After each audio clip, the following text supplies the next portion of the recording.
I'm Jim O'Donnell.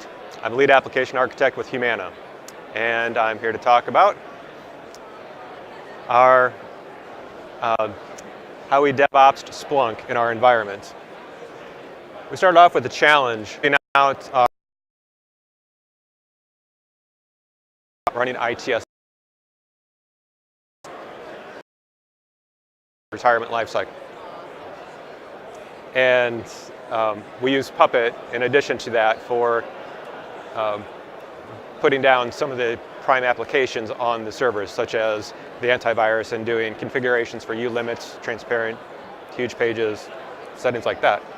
When Puppet finishes setting up the server then checks immediately into our deployment. When we originally did this, we had one additional step, which has been since ported over into ServiceNow for adding additional virtual machines. At this point, there's a handoff to our team, and this is the amount of time for building out the 171 servers was 10 minutes from this point.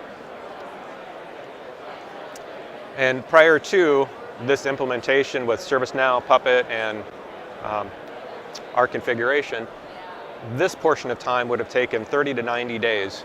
We had this completed in 7 minutes for another huge bonus. ServiceNow builds a new VM as per the specifications. Puppet's installed, a second NIC added, and then we have our additional drive mounts added to it as well. A little more detail. Puppet makes the ulimits and THP changes, sets up drive mounts, adds root access for our team, installs Splunk, and then ensures all the configurations exist. At that point, all you need to do, add the server to the build server class and reload. Wherever possible, we used common apps for the configurations, admin account access, Active Directory setup, license master connections, disabling KV store where not needed,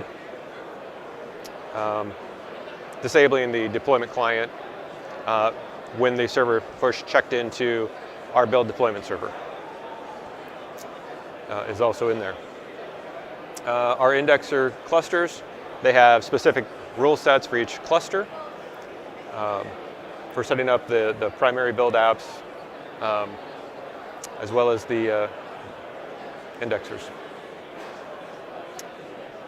We built specific applications for putting together the search heads because normally that cannot be done without Puppet or manual intervention on the command line.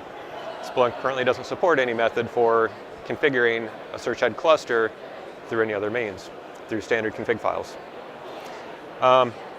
And caution, giant wall of text. And this just kind of goes into some of the details. But basically, the captain needs to be built prior to any search head members joining it.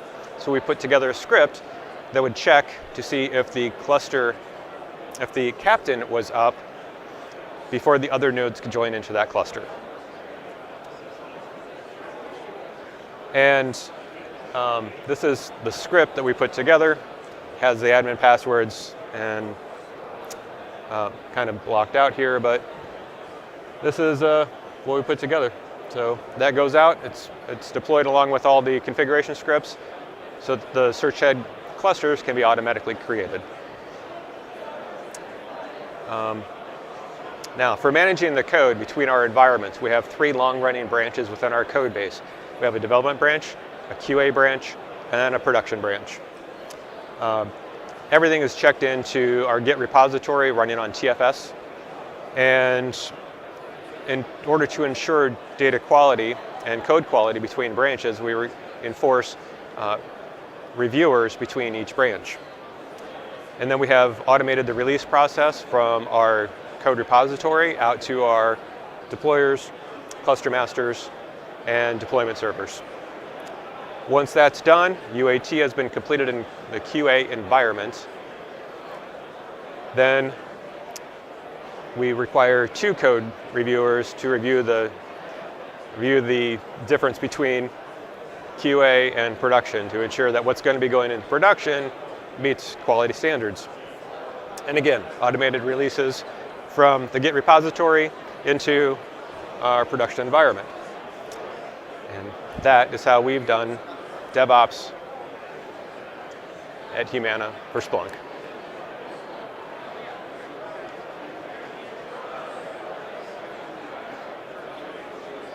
I'm done.